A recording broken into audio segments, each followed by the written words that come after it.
हरिओम दोस्तों, स्वागत है आपका free study bye Lodhi sir के यूट्यूब चैनल पर। मैं कृपाल लोधी। दोस्तों, आज हम आपको लेकर के आए हैं RTT एग्जाम का बहुत ही इंपॉर्टेंट टॉपिक। दोस्तों, आज का हमारा जो टॉपिक होगा ये बुद्धि के सिद्धांत को लेकर के होगा, जिसमें आज हम आपको बताने वाले हैं स्टूडेंट्स बुद्धि का द्विकारक सिद्धांत। एक अपील है दोस्तों, यदि आप हमारे चैनल पर पहली बार विजिट कर रहे हैं तो प्लीज हमारे चैनल को सब्सक्राइब कर लें, साथ में बेल आइकन पर क्लिक करें ताकि सबसे पहले नोटिफिकेशन आपको मिलता रहे। दोस्तों, हम इसी प्रकार के कॉम्पिटिटिव एग्जाम रिलेटिव वीडियोस को अपलोड करते रहते हैं, जिसमें मैथ्स, रीजनिंग, जीके, साइंस और शिक्षक भर्ती परीक्षा से रिलेटेड वीडियोस होते हैं। इनको आप हमारी प्लेलिस्ट में जाकर के देख सकते हैं। दोस्तों, एक अपील है, यदि यहां तक आपने हमारा वीडियो देखा है तो प्लीज आप लाइक कर दें, और यदि आप हमारे चैनल पर पहली बार आए हैं तो प्लीज हमारे चैनल को सब्सक्राइब भी कर लें यदि अच्छा लगे तो बगैर देर के हुए स्टूडेंट्स आइए प्रारंभ करते हैं आज का टॉपिक।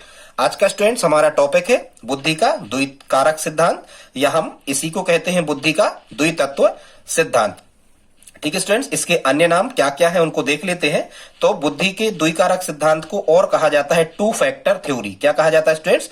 टू फैक्टर थ्योरी, और इसे बुद्धि का विशेष कारक सिद्धांत भी कहते हैं। अभी हम आपको आगे बताने वाले हैं स्टूडेंट्स कि जो विशेष कारक होता है इसको स्पेसिफिक फैक्टर कहा जाता है इसमें, तो इसी कारण से विशेष कारक सिद्धांत भी कहा जाता है। स्टूडेंट्स, ये बुद्धि का प्रथम वास्तविक सिद्धांत था।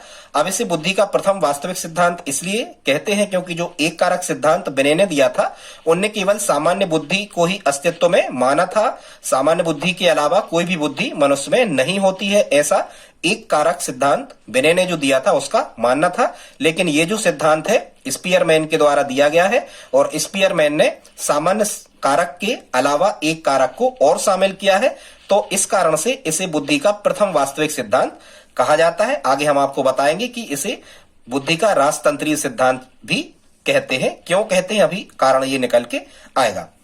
तो स्टूडेंट्स, सबसे पहले तो ये हो गया कि बुद्धि के द्विकारक सिद्धांत के नाम क्या क्या हो गए। टू फैक्टर थ्योरी, बुद्धि का विशेष कारक सिद्धांत, बुद्धि का द्वितत्व सिद्धांत, बुद्धि का प्रथम वास्तविक सिद्धांत और राजतंत्रीय सिद्धांत। अब हम देख लेते हैं स्टूडेंट्स कि इस सिद्धांत के प्रतिपादक का नाम क्या है, या फिर टू फैक्टर थ्योरी किसके द्वारा दी गई है। तो ये अंग्रेज मनोवैज्ञानिक चार्ल्स स्पीयरमैन ने ये टू फैक्टर थ्योरी कब दी थी स्टूडेंट्स? 1904 में। ठीक है, अब आप इसको कैसे याद रखोगे स्टूडेंट्स? आप तो ऐसे ही कहना है, एक बिने दुई मैन। ठीक है, एक दोहा टाइप का याद करना। अभी याद तो इतना याद करना, एक बिने दुई मैन मतलब बुद्धि का एक कारक सिद्धांत बिने ने दिया, और दूसरा दुई मैन मतलब दूसरा दिया किसने? स्पीयरमैन ने। इस टाइप से आप याद कर सकते हो। या स्टूडेंट्स, अब आप देख रहे हो कि मैन में कितने वर्ड हैं, तो मैन में दो अल्फाबेट हैं या दो वर्ड हैं, तो इसको ही आप पकड़ लो। यहां से तय हो जाएगा कि या देखो, स्पेयर में कई बार स्पेयर में ड्राइवर होते हैं या स्पेयर में टायर होते हैं, तो टायर भी हमारे पास दो होते हैं और ड्राइवर भी स्पेयर में दो होते हैं। ठीक है, तो ऐसे करके भी आप इसको याद रख सकते हो। या मैन में दो वर्ड है, यहां से आप याद रख सकते हो कि ये द्विकारक सिद्धांत या द्वितत्व सिद्धांत मैन से क्या बनेगा? स्पीयरमैन ने दिया था 1904 में।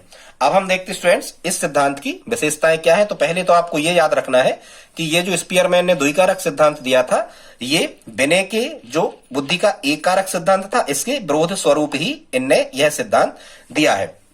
इस सिद्धांत की विशेषताओं को देख लेते हैं कि वास्तव में बुद्धि के द्विकारक सिद्धांत के पीछे क्या कारक है या क्या इसकी विशेषताएं हैं। तो इस सिद्धांत में हम सबसे पहले देखते हैं कि इस सिद्धांत के अनुसार बुद्धि के दो कारक हैं। ठीक है, अब बुद्धि के दो कारक कौन कौन से हैं इनको देखते हैं। सबसे पहला स्टूडेंट्स जो कारक होता है इसे हम सामान्य मानसिक योग्यता कहते हैं, या इंग्लिश में इसे जी फैक्टर या जनरल फैक्टर या जी कारक इसको कहा जाता है। ठीक है, मतलब सामान्य कारक।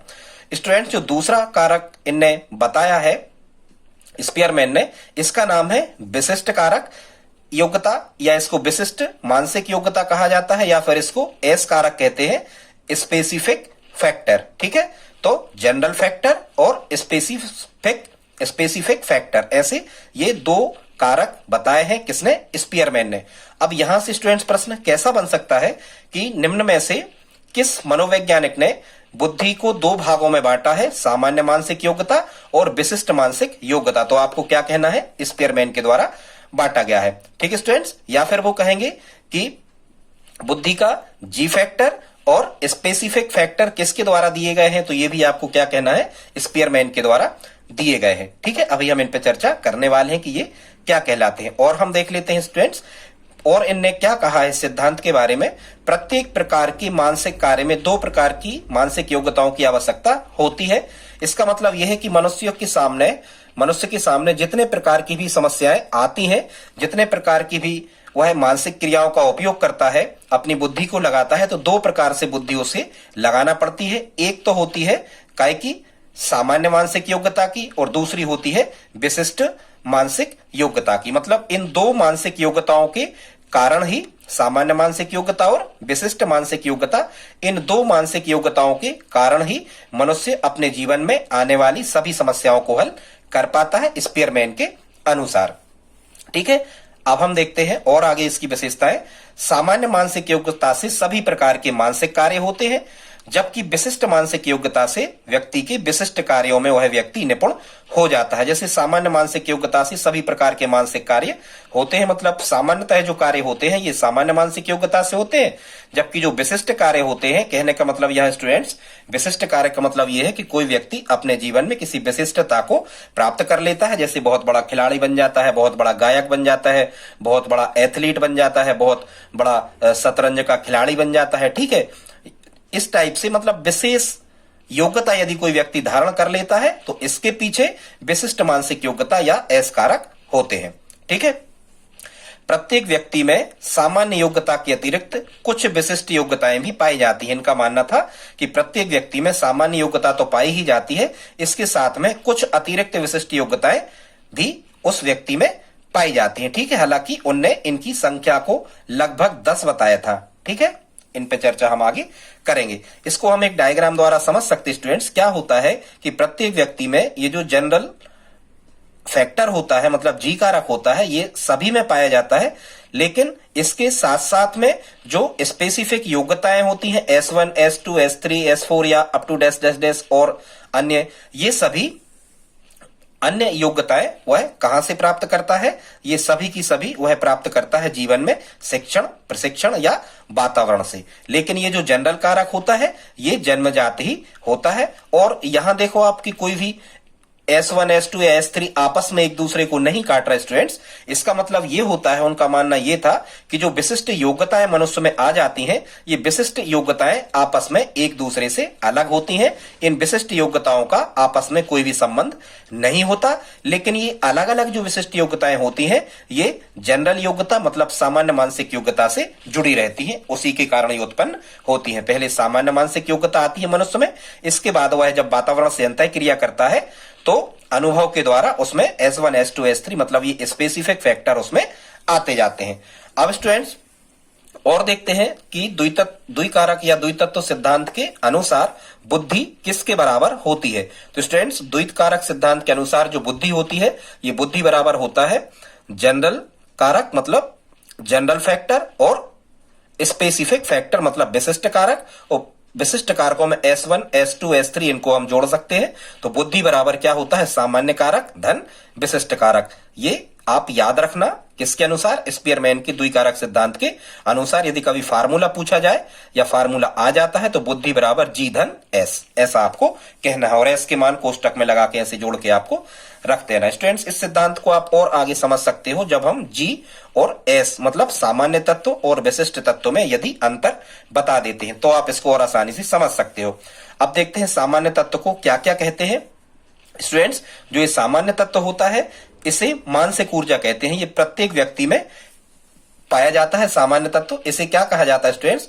इसे कहा जाता है मानसिक ऊर्जा। ये जन्मजात होता है और अपरिवर्तनशील होता है, मतलब इसमें परिवर्तन नहीं हो सकता। ये जन्म से ही जितना लाता है उतने ही इसमें बुद्धि रहती है। ठीक है, इसमें परिवर्तन नहीं होता है। ये वंशानुगत है, मतलब सामान्य जो योग्यता व्यक्ति प्राप्त करता है या सामान्य बुद्धि प्राप्त करता है ये वंशानुक्रम से प्राप्त करता है, अपने जनकों या माता पिता से प्राप्त करता है। ठीक है, प्रत्येक व्यक्ति में जी कारक की मात्रा निश्चित रहती है। हर व्यक्ति में जो जनरल कारक होता है इसकी मात्रा निश्चित रहती है और इस पर शिक्षण या प्रशिक्षण का कोई भी प्रभाव नहीं पड़ता। मतलब आप जन्म से ही जितनी बुद्धि स्टूडेंट्स आप जन्म से ही जितनी बुद्धि लाए हो ये तो आपके जीवन में रहेगी ही, लाइफ टाइम आपके जीवन में रहेगी। आपको यदि कोई ट्रेनिंग वगैरह दी जाए या आपको पढ़ाया लिखाया जाए तो इस पर कोई प्रभाव नहीं पड़ता, ये बढ़ने वाली नहीं है। स्पीयरमैन के अनुसार ये एक विषय से दूसरे विषय में स्थानांतरित हो सकती है। मतलब सामान्य कारक जो होते हैं ये एक विषय से दूसरे विषय में स्थानांतरित हो सकते हैं। मतलब यदि इनका मानना था कि यदि कोई व्यक्ति वाहन चला लेता है तो वो पढ़ा भी सकता है अच्छे से, ठीक है, ये जी कारक का मानना है। ठीक, किसी विषय में सामान्य सफलता प्राप्त करना सामान्य तत्व या जी कारक के कारण ही संभव हो पाता है। अब हम देख लेते हैं स्टूडेंट्स, विशिष्ट तत्व जो होते हैं, स्पेसिफिक फैक्टर जो होते हैं, इसकी क्या विशेषताएं हैं। तो जैसा कि हमने आपको बताया था कि यहाँ जो सामान्य तत्व होते हैं ये कैसे होते हैं, अपरिवर्तनशील होते हैं, लेकिन जो विशिष्ट तत्व हैं ये परिवर्तनशील हैं तथा ये अर्जित हैं। अर्जित का मतलब ये होता है स्टूडेंट्स कि कोई व्यक्ति जिस कार्य को करने में सबसे ज्यादा समय अपने जीवन में देता है वह उस कार्य को करने में महारत हासिल कर लेता है या उस कार्य में वह शीर्ष पर पहुंच जाता है। ठीक है, जैसे सचिन तेंदुलकर हैं, इनने क्रिकेट में महारत हासिल किया, इसका मतलब ये होगा कि उनमें विशिष्ट तत्व स्पेसिफिक फैक्टर अधिक होगा। या लता जी जो है वो गायन में विशिष्ट है, एक विशेष ही उनका महत्व है गाने के क्षेत्र में, तो इसका मतलब ये होगा कि उनमें विशिष्ट तत्व जो स्पेसिफिक फैक्टर है ये उनने वातावरण से अर्जित किया होगा। ठीक है, तो ये जो एस फैक्टर है ये क्या होते हैं, अर्जित होते हैं। ठीक है, कई एस कारक हो सकते हैं ये एक व्यक्ति में। आगे कह रहे हैं कि एक व्यक्ति में कई स्पेसिफिक फैक्टर हो सकते हैं, वह गा भी सकता है, वह बजा भी सकता है, वह ड्राइविंग भी कर सकता है, वह डॉक्टरी भी कर सकता है। एक व्यक्ति में कई स्पेसिफिक फैक्टर हो सकते हैं इस सिद्धांत के अनुसार। फिर ये जो विशिष्ट तत्व है ये वंशानुगत नहीं है, ये व्यक्ति वातावरण से अर्जित करता है अपने स्वयं के परिश्रम द्वारा और वातावरण की अंतःक्रिया के द्वारा। ठीक है, जिस व्यक्ति में जिससे संबंधित एस कारक होता है, ठीक है, जिससे संबंधित एस कारक जिस व्यक्ति में जितना अधिक होता है वह उस क्षेत्र में उतनी ही सफलता प्राप्त कर लेता है। मतलब खेल के क्षेत्र में जैसे सचिन तेंदुलकर का एस कारक बहुत ज्यादा प्रभावी था तो उन्होंने खेल के क्षेत्र में सफलता प्राप्त की, या हम कहें कि लता जी जो हैं इनने गायन में इनका एस कारक बहुत ही अधिक था तो उन्होंने गायन में सफलता प्राप्त की। फिर यहां हमने क्या बताया था कि सामान्य तत्व में शिक्षण प्रशिक्षण का कोई प्रभाव नहीं पड़ता, लेकिन यहां विशिष्ट तत्व जो होते हैं इनमें शिक्षण प्रशिक्षण का बहुत प्रभाव पड़ता है। मतलब पढ़ने लिखने का या ट्रेनिंग यदि आपको दी जाए तो एस कारक की मात्रा आप बढ़ा सकते हो। ठीक है, फिर ये प्रश्न आया है कभी स्टूडेंट्स, यदि कोई व्यक्ति किसी विशेष क्षेत्र में बहुत अच्छी सफलता हासिल कर लेता है तो इसके लिए जवाबदेह कौन सा तत्व होता है या कौन सा कारक होता है, तो स्पेसिफिक फैक्टर या विशिष्ट तत्व ही जवाबदेह होता है यदि कोई व्यक्ति विशेष सफलता अपने जीवन में प्राप्त कर लेता है। तो इनका जैसे हम सामान्य कारक में कह रहे थे कि एक विषय से दूसरे विषय में इसका स्थानांतरण हो सकता है, लेकिन स्टूडेंट्स जो विशिष्ट कारक हैं इनका स्थानांतरण नहीं हो सकता। ठीक है, ये किसी भी विषय में विशिष्ट सफलता प्राप्त करने के लिए आवश्यक होते हैं। कौन से, विशिष्ट तत्व या विशिष्ट कारक, सबसे इंपॉर्टेंट फैक्ट ये है स्टूडेंट्स। आगे देखते हैं, इसमें जो द्विकारक सिद्धांत है इसमें जो जनरल फैक्टर होता है, अपन कहते हैं ना राजा जी, क्या कहते हैं, राजा जी।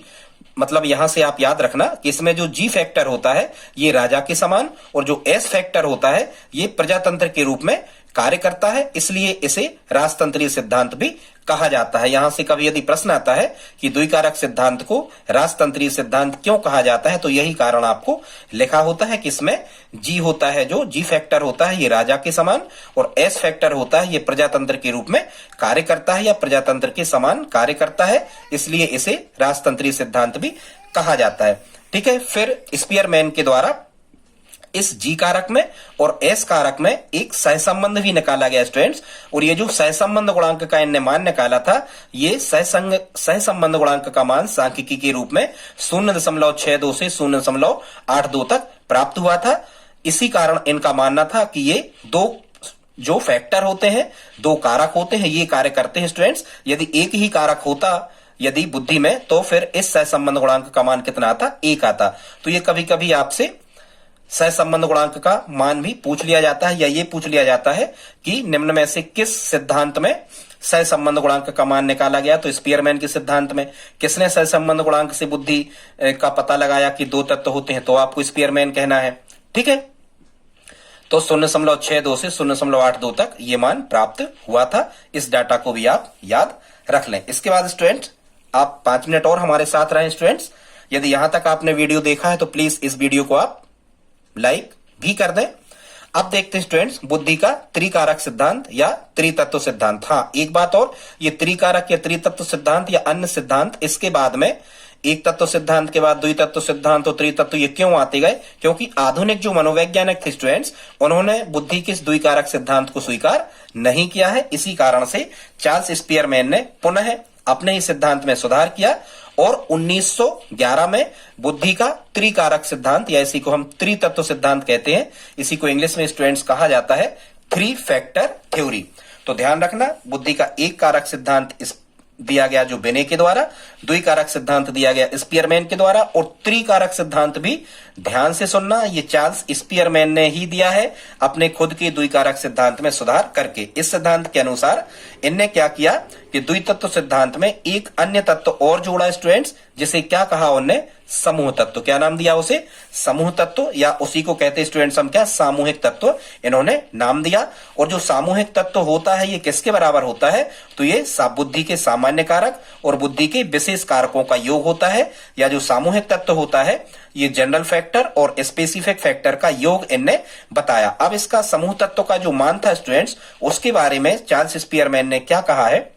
तो इनका मानना था कि जो समूह तत्व होता है ये सामान्य मानसिक योग्यता मतलब जी फैक्टर से श्रेष्ठ मतलब अधिक, और जो स्पेसिफिक फैक्टर मतलब विशिष्ट योग्यता है इससे इसका मान कैसा होता है? कम होता है। इस लाइन को भी आप याद कर लें। लेकिन स्टूडेंट्स आधुनिक मनोवैज्ञानिकों के द्वारा बुद्धि की त्रिकारक सिद्धांत को भी नकार दिया गया, और मुख्यतः इस सिद्धांत के आलोचकों में मुख्य स्थान आता है किसका? थायरनडाइक का और थॉमसन का। ठीक है, तो थायरनडाइक ने इस सिद्धांत की आलोचना की और बुद्धि का कौन सा सिद्धांत दिया? बहुकारक सिद्धांत दिया।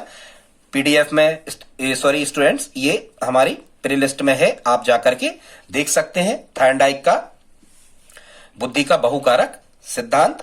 और थॉमसन ने एक सिद्धांत और इसी के विरोध में दिया, न्यायादर्श और प्रतिदर्श का सिद्धांत। यहां से स्टूडेंट्स एक प्रश्न और बनता है कि थायरनडाइक ने बहुकारक सिद्धांत या थॉमसन ने न्यायादर्श या प्रतिदर्श का जो सिद्धांत दिया था वो किस सिद्धांत की आलोचना या किस सिद्धांत के विरोध में दिया था?